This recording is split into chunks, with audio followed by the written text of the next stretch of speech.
రైతులాడండి అందరూ బాగున్నారండి. ప్రతిరోజు మీరు ఉదయాన్నే లేచి ప్రార్థన చేసుకుని ఈ వాగ్దానం వింటున్నందుకు వందనాలండి. ఇప్పుడు ఈరోజు ప్రార్థన చేశారా? దేవుని వాక్యాన్ని చదివారా? సహోదరుడా, సహోదరి, ఒకవేళ ఇంకను మీరు ప్రార్థన చేయకపోయింటే, ఇంకను దేవుని వాక్యాన్ని చదవకపోయింటే, ఈ వాగ్దానం విన్న వెంటనే ఆ పని చేయండి. దేవుడు మిమ్మల్ని దీవించుగాక.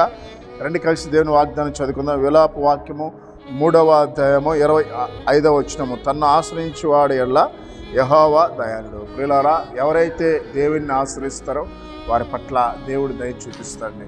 ఉదయకాలన వాగ్దానం వింటూ ఒకవేళ సమస్యలు గుండా వెళ్తూ నువ్వు అలసిపోయినామో, చాలా సమస్యలతో ఈ సమస్యలు నేను భరించలేను, ఈ బాధను నేను భరించలేను, ఈ అవమానం నేను భరించలేను, ఇంకా నా వల్ల కాదు అని నువ్వు బ్రతుకుతూ ఇంకా ఆయాసకరమ ఉంటున్నావేమో, ఈరోజు పరిశుద్ధాత్మ దేవుడు నీతో మాట్లాడుతున్నాడు.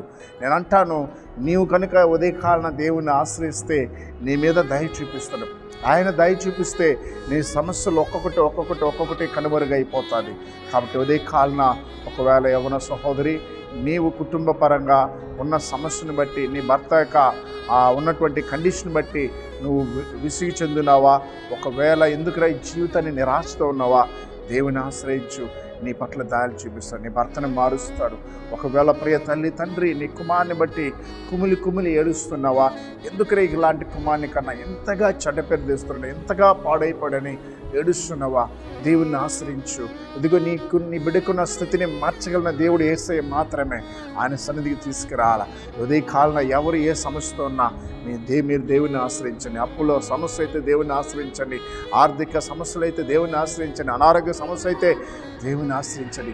ఉదయకాలన ఆయన దయ చూపిస్తాడు. ప్రార్థించేద్దాం. తండ్రి, ఉదయకాలం నిన్ను ఆశ్రయించే ప్రజలు ఎవరైతే ఉన్నారో వారి మీద దయ చూపించండి. ఉదయకాలం ప్రభా, ఎంతోమంది అనాథ పిల్లలు అయా ఉన్నారనైనా వారికి సహాయం చేయండి. అలాగే విజయవాడ పట్టణంలో ప్రజలను అయా మీరు కనికరించండి. అలాగే ఖమ్మంలో ఉన్న ప్రజలు కూడా మీరు సహాయం చేయండి ప్రభా.